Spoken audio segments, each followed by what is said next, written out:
that working? There we go. That is a hard act to follow. I feel like I've been tucked up a bit. Someone's trying to get me cancelled, going straight after a children's choir, talking about massive penis. Hands up who's actually heard of the record? No one? Hands up who's here because there's cock and balls in the title. Right, okay.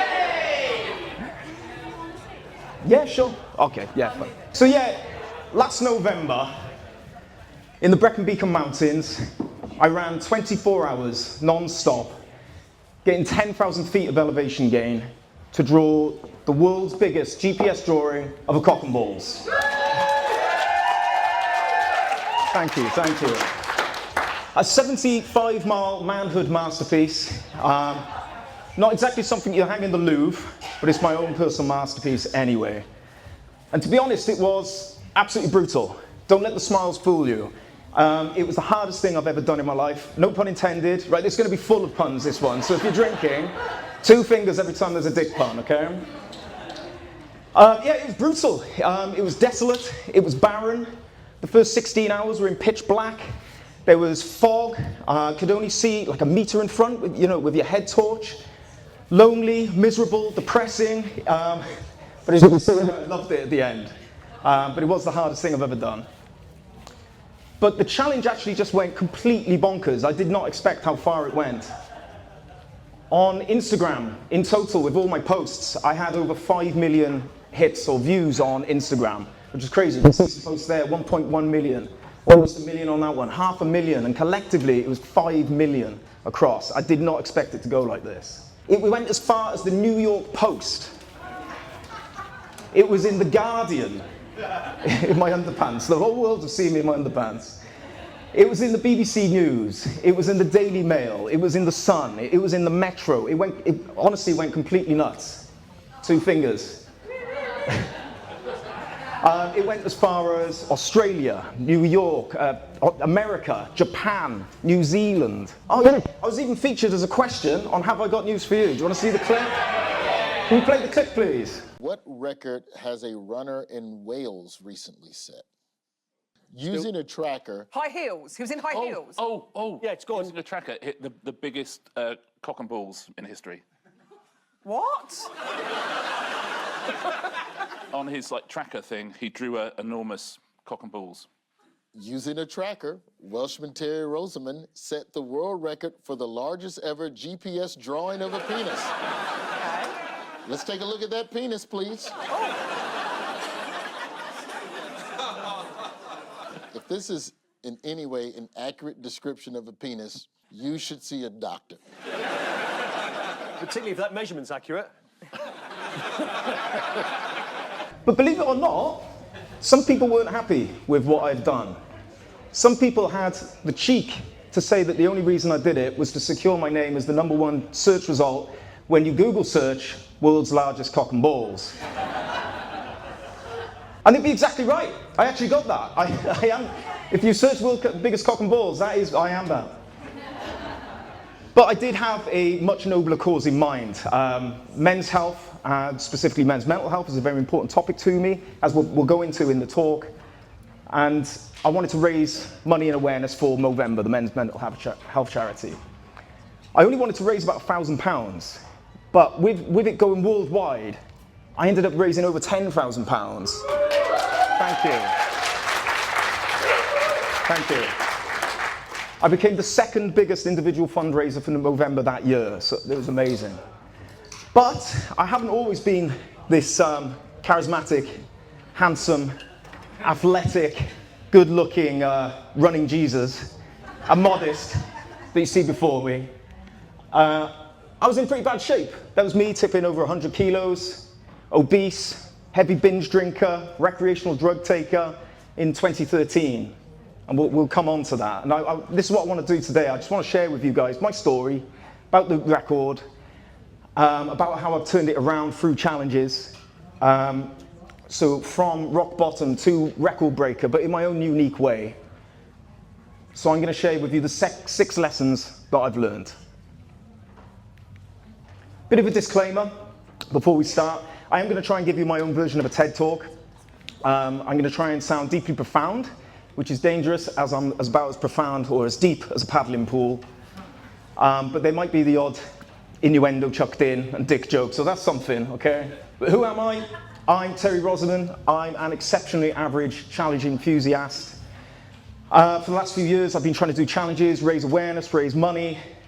Just to give you a bit of background, 5 years ago was my first big individual challenge. This was the Pounds for Pounds Ultra Marathon, where I ran 50 miles with a weighted load that increased by 1 pound of weight for every 50 pound I raised during the challenge. And that was round a 5-meter loop in Cardiff. And after every 5-meter loop, I'd check the donations and increase the weight by £1 for every 50 pounds. It was actually brutal. The donations were open before. Oh, thank you. Thank you. The donations were open before, and I think I got to about 600 before I started. So, yeah, well, I think I had about 6 kilograms by the time I started. And by the time I finished, it was about 12 kilograms, which is 24 pounds, raising £1,200. Thank you. 3 years ago, Operation Elevation. This was 10 ascents at the highest point in southern Britain in 24 hours, which is Pen y Fan in the Brecon Beacons. You're all aware of that? You know Pen y Fan? Have you heard of Ten y Fan? No one heard of Ten y Fan? So they actually do this event in the summer. It's a big group event that gets many people to do it. But it's in the summer, it's lovely, there's light, there's warmth, it's really nice. We chose to do it slap bang in the middle of February, in the middle of winter. So we're battling ice, wind, snow, freezing temperatures. And it was my first taste of a 24-hour challenge, and that was brutal. I don't know if anyone's ever done that, going through when you're supposed to be going to bed and going around the clock and you're staying up. It's absolutely brutal, but I think we raised £3,500 for charity for that one. Yeah, there you go. Thank you. I'm also an award-winning fundraiser, believe it or not. I won the Going the Distance Awards at November Awards this year in March. And that was for people doing challenges, putting their body on the line for challenges. And I won that for the Big Cock and Balls challenge, for the size, for how much I raised as well. So I was really lucky and really pleased to pick that up. I also run Rockman, which is an online challenge platform where we provide monthly 4-week challenge series that people can do online. They're all a bit different. It's running and functional fitness, and it's supposed to just elevate your training. Running can be bloody boring. Hitting that tarmac, it's repetitive, it's monotonous. These are just ways to sort of spice up your training, give you a focus, give you an outlet to sort of be competitive and push your limits that you wouldn't necessarily do during training as well. So you can sort of see I'm all about challenges at the moment for the last few years. And I do have a personal aim. It is to inspire action and resilience within you so you can live a healthier life with mental fortitude. And I believe that challenges are the backbone to thriving in life. How did I come to discover this? Well, as I say, I wasn't in the best shape. So this is me. I suppose there's a photo down there. That was a good one as well. That was me necking a pint. I mean, look at the state of that. Like, you know, heavy binge drinker, every weekend, going out. You know, not drinking every day, but living it large on the weekends. Recreational drug taker. Nice little wacky-backy cigarette there. Anyone done that? No? Okay. You feel awful. You have hangovers after like abusing your body like this. And then you just roll around to the next weekend, and the only way you're going to feel happy again is by diving back into it. It's the only way that makes you feel happy. Drink, drugs, they're all great, but they're designed to be that way. And I got stuck in that cycle, and I ended up becoming deeply, deeply unhappy. But then, if you're not living the best life, say your partner's a dick, say your boss is a dick, say you've got stress in work and you've got a stressful life, drugs like that, drink, drugs, whatever it is, it's going to be deeply alluring. You know, it's going to, if you can just feel happy instantly with a couple of pints, it's going to be very alluring. And that's what happened to me. You know, it was alluring every single week. But it comes at a cost. You know, this happiness isn't free. You act like a wanker. You say things you don't mean. You stay up till 6 a.m. You miss the gym, you eat junk food, it puts stress on your body, your health, your mental health. It comes at a cost. It's not for free, this stuff. And look at that, that's ChatGPT did that image. Look at that fit. That's supposed to be me. That's supposed to be me. And that's supposed to be a crossroads. So I hit a bit of a crossroads. And I realized that if I continued down this path, as I said, I was not happy. I might no longer be here. And whether that's through health complications from abuse, or getting to a point mentally where you no longer want to be here. There was a Demoscene moment, a point of sort of turned around, and it was Valentine's Day. I remember ringing all my mates, like, anyone coming up the pub? Let's get smashed, let's get smashed. But they all had partners. They all had dates. And sat there home alone, I sort of realized, I was like, I need to do something about this before it's too late. I need to sort myself out. And I knew I needed something bigger and better, and more of a draw than the drinks and the drugs and the junk food. And that's a hard one to beat because they are bloody fantastic. So I know I needed a challenge with a lot of purpose. So I signed up for my first one, which is a white-collar boxing fight. Don't be fooled, I'm not Mike Tyson. That is the best photo out of a bank of about 50 where I looked completely terrible. And if you actually look, that's a miss. You see the shadow? But it's a good photo. It's hanging up in my living room. And it was the perfect challenge for me because you're in the spotlight. There's no hiding. If you don't put the training in, if you don't put the effort in, you're going to get found out on the night. And in front of your family and friends, you're going to be embarrassed. And that was enough to sort of push me. I trained 7 days a week. It was six days on, 1 day soft sort of stretching or something. 12 weeks I put in, didn't drink, didn't smoke, didn't take drugs, didn't smoke weed, ate clean. I lost almost 3 stone. I got into the fittest shape that I've ever been in. I've never actually been able to achieve it since. But it was all because of the challenge. It was all of what it did for me. You know, it motivated me. But what I discovered is that we are creatures of aim. Our whole dopamine system within us is set up for achievement. If you're looking for happiness, if you're looking for fulfillment, you always need a goal, and it never ends. This is for the rest of your life. For those who aren't sure of what dopamine is, it's called the dopamine reward system. It is essentially the happy hormone. It gives you that fulfillment, and it is released through achievements. And this could be through achieving a goal, solving a problem, or it could be as simple as drinking when thirsty, eating when hungry, or even having sex when horny. Hey, you know, okay. Have you all heard of the pursuit of happiness?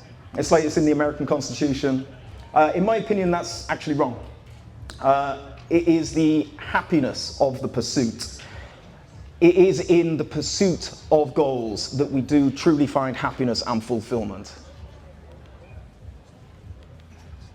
So, how do we set up goals to activate the dopamine reward system? So we can actually hack our brains. When we're not feeling fulfilled, we are able to set goals to hack this, to feel fulfillment, to feel motivated, to feel good. And it's about, what I learned was you have to do SMART targets. Have you heard of SMART targets? Yeah, you've all heard of SMART targets? For those who don't know, it has to be specific. You have to have something specific that you're aiming for. You can't have wishy-washy goals of I want to lose weight, I want to get strong, I want to be fit. You have to know, because it needs to be measurable. If it's not measurable, you won't know when you've hit the goal. So instead of saying I want to be fit, say I want to reduce my 5K time by 5 minutes. Instead of I want to be strong, say I want to add 10 kilos to my squat. It has to be measurable and it has to be specific. It has to be achievable. You can't set yourself up for failure. I see it all too often. I don't know if you guys do it. You set a target too big that is unachievable, and then you're just setting yourself up for failure, and you're not going to get those releases of dopamine when you fail. You need to push yourself just outside your comfort zone so that it is achievable. And it has to be relatable to your levels of fitness. A challenge to Mo Farah is going to be very different to a challenge to my nan. Mo Farah's chasing Olympic gold. My nan is just happy to get to the top of the stairs, you know? But when they both achieve their goals, they both get the exact same dopamine release. So, you know, don't chase things outside of your fitness levels. Do something that is achievable for you. You have to have a role or responsibility. 9 times out of 10, that's going to be you. But if you've got a team around you, if you know a wife that supports you, a coach, a nutritionist, these all play a part of your role in your challenge and goal too. And you have to have a time frame. If you don't have a date in the diary, you're not going to have that urgency to get out of bed on those cold days, to get when it's howling down and pissing with rain. You're always going to say, oh, I'll do it tomorrow. Have a date in the diary, pick a challenge, put it in, and that will give you the urgency to get out and get it done. So lesson 1 is humans are built for challenge. Without it, we stagnate and we weaken. So with no challenge, you can feel lost, you can feel aimless, you can feel disenfranchised, disenfranchised, a lack of motivation, a sort of like, what's the point? This is why when people go through life traumas, say they've had the rug pulled up from beneath them, say they've lost a family member, they've lost their job, a relationship breakdown, a bout of illness, whatever it is, you will find a lot of the time that people are drawn to challenges because it gives them a foundation for living. Pardon me. It gives them structure to their life again. When they feel lost and they don't know what's going on with their lives, challenges can give them like a destination in which they're heading. They feel motivated again. And when you feel motivated, you have a drive for life and a drive to thrive in life. Lesson 2. I want to explain why purpose is the most powerful motivator. It's not medals, it's not money, it's purpose that is the most powerful motivator. So no one really cares about a guy running 72 miles or 75 miles unless he's drawing a massive penis across the countryside, you see? It was the novelty that grabbed people's attention. That's what got people to, it was the stupidity, it was the visual, it was the headline, it was the story. It got people to laugh, read, share, like, comment. That's what gave it the virility. But it was the purpose behind it that inspired people to donate. And it was the purpose behind the challenge that gave me the motivation and the drive to complete it. And I was raised, I had a pretty big purpose. I was doing it for men's mental health. Obviously, I've already discussed, I struggled, and it was a pretty big purpose for me. And a prime example of the power of purpose is when beating vices, beating bad habits. So you hear this question all the time. People say, why do you do drugs? Why do you drink? Why do you gamble? The answer's obvious. It's bloody wicked. I'm not lying. It's awesome. The right question you should be asking yourself is, why don't you do drugs? Why don't you drink? Because if you have an answer for that, it's like a magnet drawing you for positivity. If you can answer that question of why don't you do those things, then you're already winning. And that comes through purpose. You see, there are two types of motivation. You've got extrinsic motivation. These are money, status, titles, material possessions, validation, followers. And these are all good in the short term. Once you've achieved them, it's done. It doesn't last forever. But there's also intrinsic motivation, and this is where purpose sits. You've got personal growth, self-worth, pride, helping others, enjoyment. Purpose sits within that section of intrinsic motion, and that never ends. That is never ending.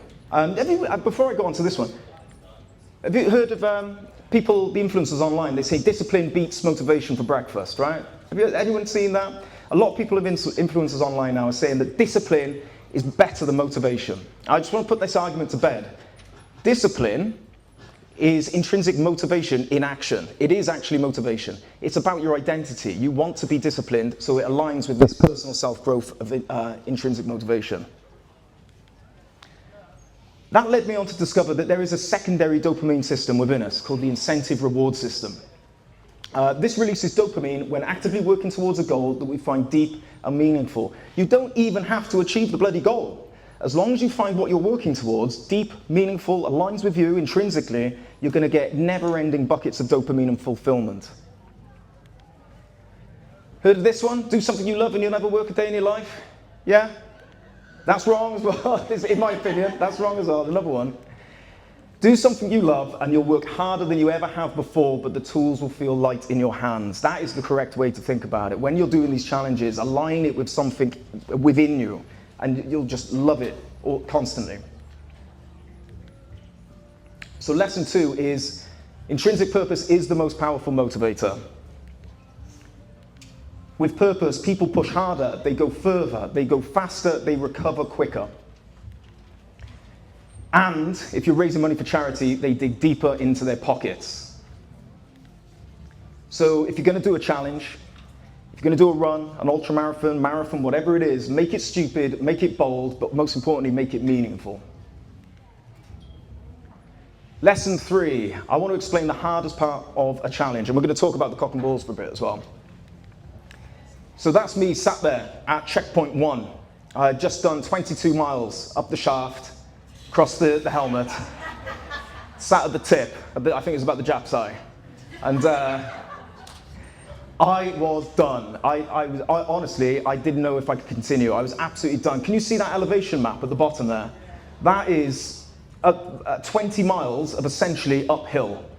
That's almost tipping 2,500 feet. We're talking almost a mountain of the first 20 miles. And I didn't expect it. I did all this planning. I didn't look at the bloody elevation.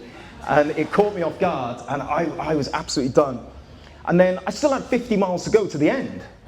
I still had, checkpoint 2 was looking at about 9 hours of more running. But quitting wasn't an option. I had to get out there and get it done. But then something switched. You sort of get over halfway. You feel rejuvenated. Your motivation returns. You feel pumped up. You're heading towards civilization. The sun's coming up.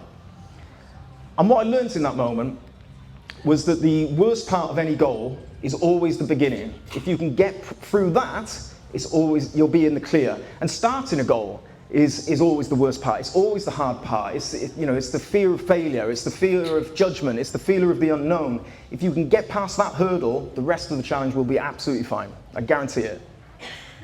Lesson 4, I want to explain why energy gels are the key to success, but not in the nutritional way that you may be thinking. That's me again. So my strategy for the 72 miles, I don't know how far people have run. Maybe we've probably got people that have done 200 miles, 100-mile runs in here. Like you'll know this. Even in marathons, actually. My strategy was run 45 minutes, have a gel. Run 45 minutes, have a gel, repeat, repeat, repeat. Because looking at the massive goal was intimidating. If you look at it, it's like looking at this huge goal, it's going to crush you. And the checkpoints weren't any different. I only had 2 checkpoints for the whole thing, and they were hours and hours between each other. 22 miles for the first one, probably around 50 miles for the second one. So these energy gels became a mental checkpoint every single time that I could eat up each time. It was easy enough. I could run or walk, depending on what it was, for at least 45 minutes, and then I get to have a gel. That's one down, one down. I broke this monster up into achievable goals. So lesson 4 is everyone can see progress if this task is small enough. And progress is also one of the main motivational factors. You need to see progress in a goal. If you don't see it, it's just going to demotivate you. I know I'm looking at the lads here. How many times have you gone to the gym? I'm looking at that big guy down there. And you give up after the gym. You fall off the wagon after 2 weeks because you haven't got arms like Arnold Schwarzenegger. It's because you need to set yourself little goals along the way. And that will release the dopamine. Again, what we've discussed, it's those little achievements, it's those little wins that will keep the motivational fires burning and see you through to the end. Lesson 5, this is my favorite one now. There are smarter ways to build mental toughness, which I learned, okay? Don't copy this guy. You all know this guy? Do you like this guy? Is that a no? I think he's all right. He's quite Marmite. Do you know who he is? Have you heard of David Goggins? No? Right. He's really famous American, ex-Navy SEAL. He's turned his life around as well. But all he shouts about is, go out, stay hard, push your limits, no excuses. That's all well and good. That is fine. But he's sort of leaning into one area of mental toughness, and there are other ways to do it, smarter ways that you can employ this weekend. But to understand those strategies, we first have to understand what mental toughness is. It's essentially your ability to remain cool-headed through stress and pressure, but in the now, in the moment. And stress is the key bit here, which we'll go on to. Do you know 50% of men believe that they could land a plane in an emergency? Which 50% in here? Which is it? Is one of them? Yeah? I admire the confidence. I do admire the confidence. But if we're so mentally tough, why are we always stressed then? You see, 3 out of 4 of us are stressed on the weekly, and 1 in 4 of us are stressed on the daily. And so if we're so mentally tough, we all like to think we're mentally tough, right? We all think we can do it. But in the here and now, when it's all comfort and we're inside, we're having a drink, it's all nice. It's only when you get stressed that you realize that, oh, maybe I am suffering a bit. See, mental toughness is built in the mid-anterior cingulate cortex. Yeah, I smashed that, I got that right. I've been saying it wrong all week. This is the part of the brain that controls the ferocity at which you tackle difficult situations and challenges. And just like a muscle, the more you do difficult things, the bigger it grows, and the easier it gets at tackling these things. Does anyone do ice baths? Anyone do ice baths? Who enjoys ice baths? You're not activating that anymore. That's the thing. As soon as you get to the point that you enjoy it, it's no longer being activated. You need to go for longer or colder, okay, to get it done. There it is. And just like a muscle, the less you use it, it atrophies. It gets smaller. So the more comfort you get, comfort is a killer. So, as I said, you can't be mentally... So stress is like a precursor to having to be mentally tough. So my lesson 5 is if you can change the way you perceive stress, you can actually make enduring comfort much easier. So I'll go on to these strategies. Now, these may be obvious. You may be like, oh, I know this anyway. But when we're under stress, we sort of revert back to default mode, and you sort of have to consciously tell you and remind yourself to employ some of these. So the first one is reframing. So this is essentially when you're going through something that feels like a bit of a kick in the bollocks, and you reframe it as something more positive or less shit. Like when you're in the bedroom, right? Here we are, bear with me. You get a little tap on the arse, right? You get a little slap, and you're like, whoa, what's this? I didn't sign up for this. But if you reframe it, bear with me. She knows what I'm on about. If you reframe it as foreplay, well, suddenly you're leaning in, you're enjoying it, you're ready for round 2, you kinky bastards. And it's just like in a challenge, right? When the weather turns, your legs are falling off, your nipples are bleeding. If you reframe it as now is the time the challenge starts, it's going to help lower those stress levels, and it's going to help see you through. You've also got positive thinking. I know what you're thinking. Don't need any more of this cheesy half glass full sort of stuff. And it's not that. It's not sort of denying that pain exists. It's just putting it in more of a positive angle. And the prime example was on that 50-mile pounds for pounds ultra I did, where I increased the weight with the donations. Instead of focusing on the pain of the weight, of the increasing weight, the stress on my legs, I would think about it as, well, that's 50 pounds more for charity. I'd focus on the positive rather than the negative. You've got humour, one that doesn't get utilised enough. Sometimes when everything's going crap, the only thing you can do is laugh, otherwise you'll probably cry. But on these challenges, I don't take much seriously as it is. But, sing Barbie Girl, make fart jokes, whatever you want to do, just see the humour in it. It's actually a Royal Marine Commando saying, humour in the face of adversity is one of the strategies they use. If you can reduce those cortisol levels again, you're going to give you a better chance of sort of enduring to the end. Conscious disassociation, one of my favourites. It's basically when you're going through pain, it's just actively taking your mind elsewhere. Think about, rank your top 5 films. What would you do if you won the lottery? Think of it where you're going to go on holiday next. But my favourite one is complicated maths. Does anyone else do this on runs? Yeah.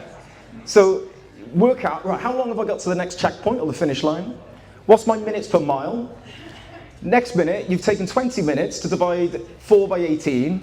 You've chewed up another 2-3 miles, and you're that much closer, and you haven't even felt the pain because your brain's been working it out. And this one, swearing. Did you know that? Swearing has been scientifically proven to increase your pain tolerance by 33%. Yeah. Really? So this has been proven. This is proper lab coats, clipboards, proper test, right? They had people dip their hands into icy cold water, and they had one group say nothing and one group swear, and the people who swore were able to keep their hands in icy cold water for 33% longer.